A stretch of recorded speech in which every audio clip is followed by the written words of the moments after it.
Media మిత్రులకు నమస్తే అండి. అనంతపురం జిల్లా రాయదుర్గం నియోజకవర్గ పరిధిలో డి హీరాల్ మండలంలో మురుడి గ్రామంలో మొన్నటి దినం బోయ హనుమంతరాయ్ అనే వ్యక్తి తన భార్య నాగవేణిని గొడ్డలతో నరికి అక్కడి నుంచి గొడ్డలతో పాటు పారిపోయాడు. దానిపైన డి హీరాల్ పోలీస్ స్టేషన్లో హత్య కేసు నమోదు కాబడింది. ఆ దర్యాప్తులో భాగంగా మేము గ్రామాన్ని సందర్శించి ఆ బంధువులతో మాట్లాడి తెలిసిందేమంటే నాగవేణి సొంతూరు టి వీరాపురం గ్రామం అని, ఆమె పెళ్లి కూడా సుమారు 18 సంవత్సరాలు అయింది. 2 కూతురు కొడుకు సంతానం అని. ఈ పెళ్లి అయినప్పటి నుంచి భర్త తాగుడుకు వ్యసనాలకు అలవాటు పడి ఏ పని బాట పోయేటోడు కాదు. భార్య కూలి డబ్బులు తీసుకొని మద్యం సేవించి గ్రామాల్లో అనవసరంగా తిరుగుతూ ఉండేటోడు. డబ్బులు ఏ రోజైతే ఇవ్వకుంటే తన భార్యని నిత్యం కొట్టి వేధించేవాడు. చాలా సంవత్సరాలు ఇది జరుగుతూ ఉంది. కనీసం తన పుట్టింటికి కూడా భార్యని పంపించేటోడు కాదు. వాళ్ళు వస్తే కూడా భార్యని మాట్లాడించేటోడు కాదు.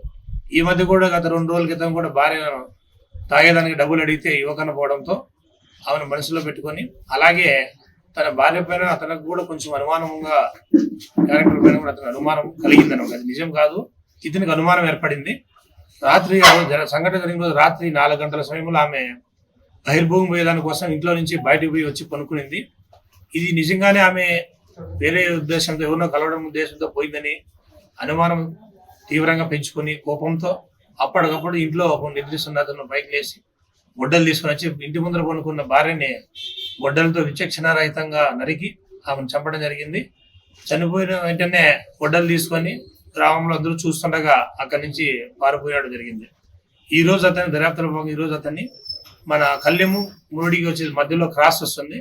ఈ రోజు నిన్నటి రోజు అంతా కూడా అతను కొండల్లో దాముకొని ఉన్నాడు. ఈ రోజు రాయదుర్గానికి వచ్చి లాయర్ని కలిసేదానికి వస్తుంటే మనము ఆ కళ్యం మురుడి క్రాస్ లో అతను అరెస్ట్ చేయడం జరిగింది. అతని నేరోపదులలో భాగంగా అతని దగ్గర నుంచి మన మురుడి దగ్గర సంబంధించిన చింతతోపు దగ్గర ముళ్ళ కంపల్లో తను భార్యను చంపడానికి ఉపయోగించిన గొడ్డల్ని పడేసింటే దాన్ని కూడా అతన్ని దర్యాప్తు అతను చూపిస్తే దాన్ని సీజ్ చేయడం జరిగింది. ఈ రోజు ఇతన్ని గౌరవ జేఎఫ్సీ కోర్టు రాయదుర్గం వారి ముందు హాజరుపడడం జరుగుతుంది. తెలుగులో న్యూస్ కి ఫాస్టెస్ట్ యాప్ ఇప్పుడు టోటలీ న్యూ అవతార్లో జస్ట్ 5 సెకండ్స్ లో కంప్లీట్ న్యూస్. సోషల్ మీడియాలో ట్రెండ్స్ కి one stop solution. Live TV app voice search option తో ఇప్పుడే డౌన్లోడ్ చేయండి లేదా అప్డేట్ అయిపోండి. యాప్ లింక్ డిస్క్రిప్షన్ లో ఉంది.